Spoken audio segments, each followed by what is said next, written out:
Hi, how's it going? This is Tyler Verhoff. I'm presenting to you my EDL 851 Module 12 case study.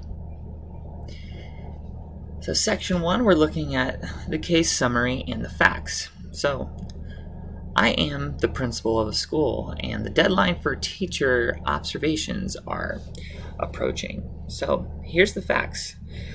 I've hired a fairly good group of teachers with an exception of one, Mrs. Stevens. I have visited her classroom many times and she has been struggling. Students are not paying attention and seem to be learning nothing, and the class exhibits chaotic behavior. After I complete the evaluation, we talk about the areas in which she could use for improvement. I suggested that she should use better classroom management and try to involve her students more. Mrs. Stevens was very defensive and didn't take a liking to any of my recommendations. Instead, she alleged that when I am in the room, students just clam up, and also claimed that student involvement does not equal classroom achievement.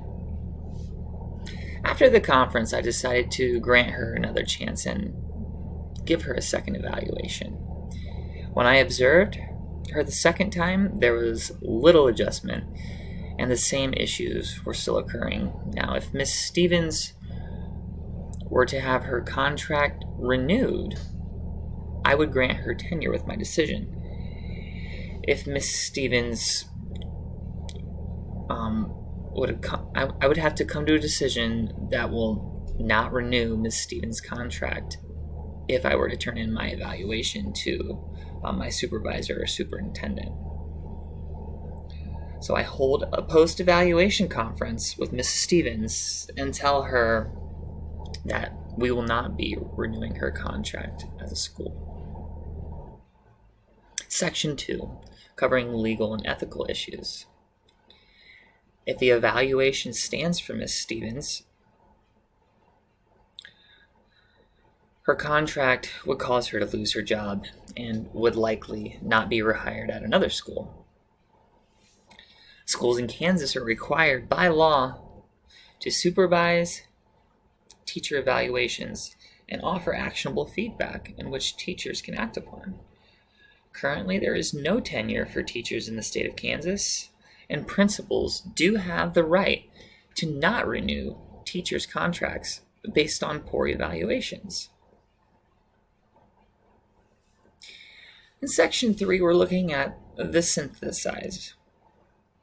A teacher fails to manage and effectively teach her students after an honest evaluation and a decision to not renew the contract. She claims the evaluation does not reflect her teaching, threatening to take legal action.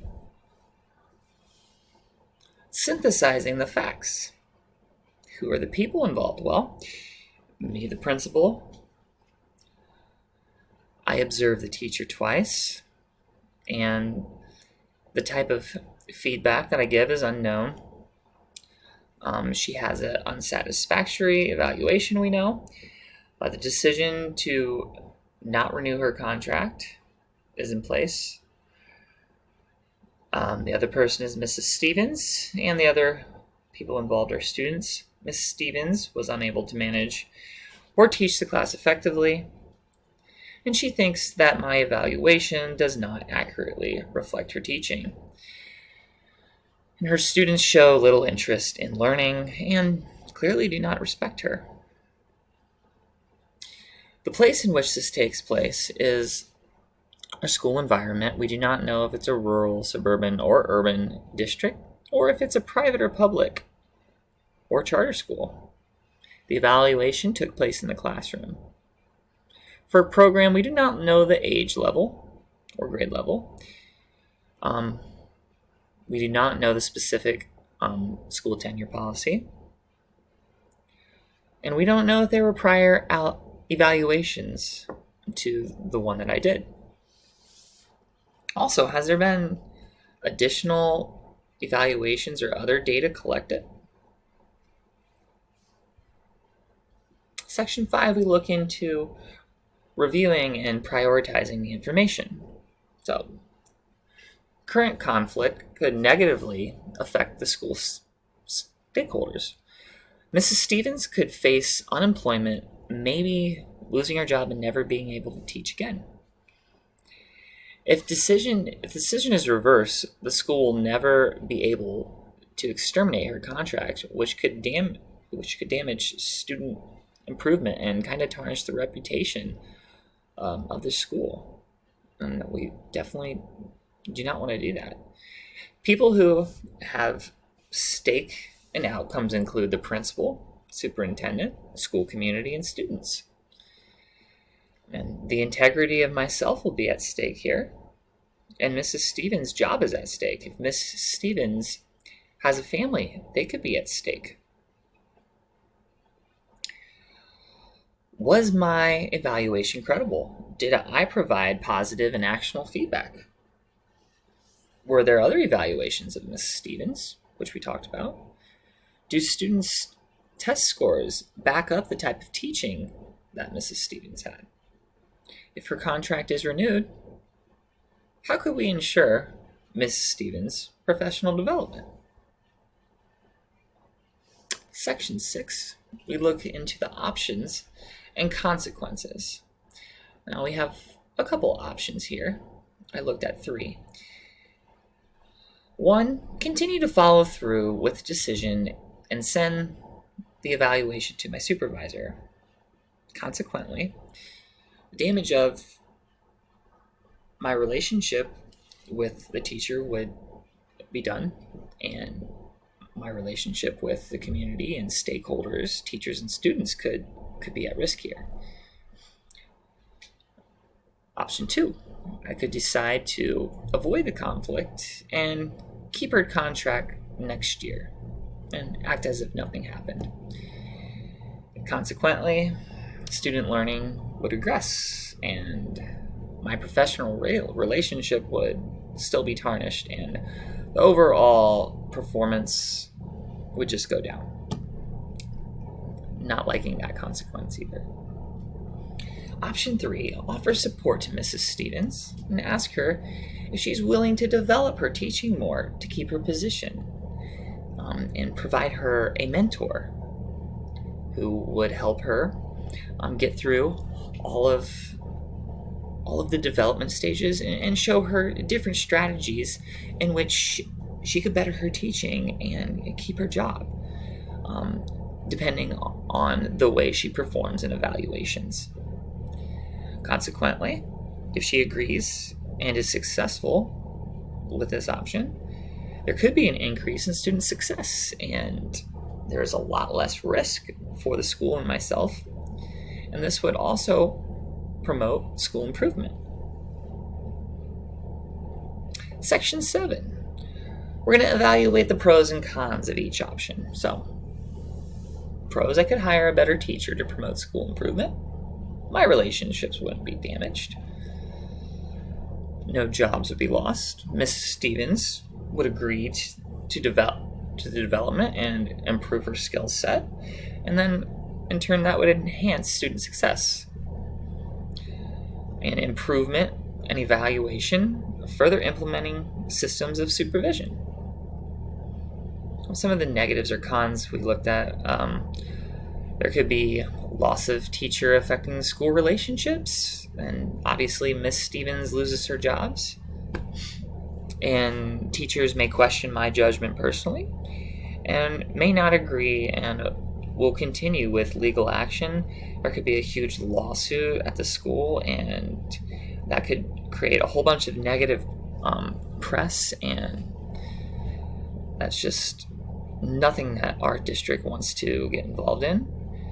And the last con, students' development could be hindered, and test scores could lower, funding could be disrupted. And for the option in which I think would be the best would be option 3.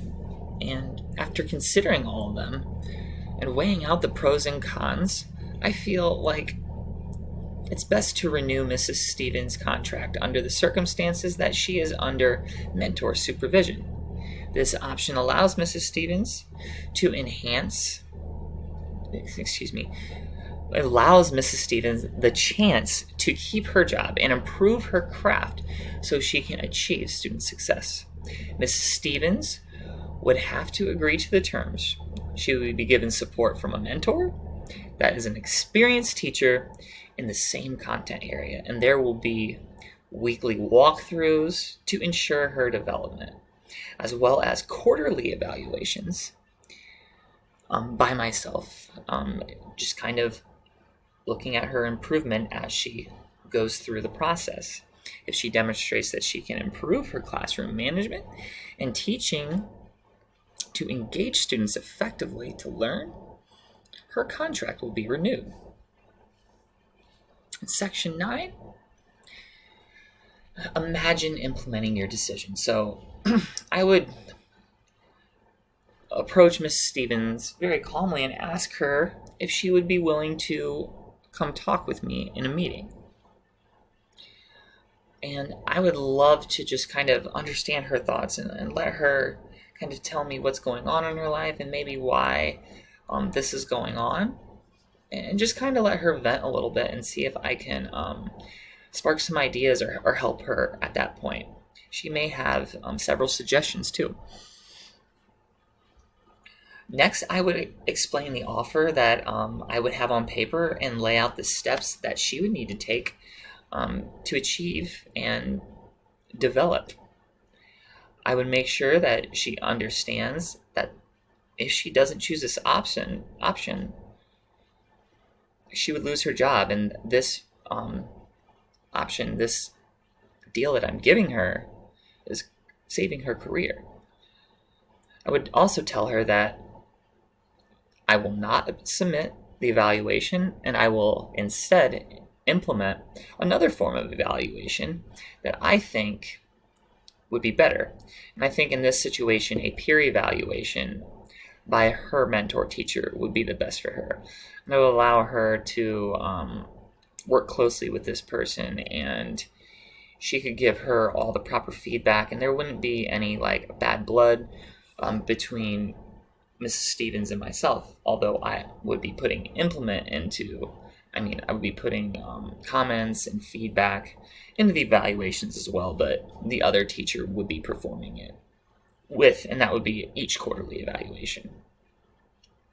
I would then introduce Mrs. Stevens to her experienced mentor teacher and stating what is expected of both of them. I would also make sure that they would schedule weekly collaboration meetings where I would meet with them and ensure that her development is ongoing and that she's being successful.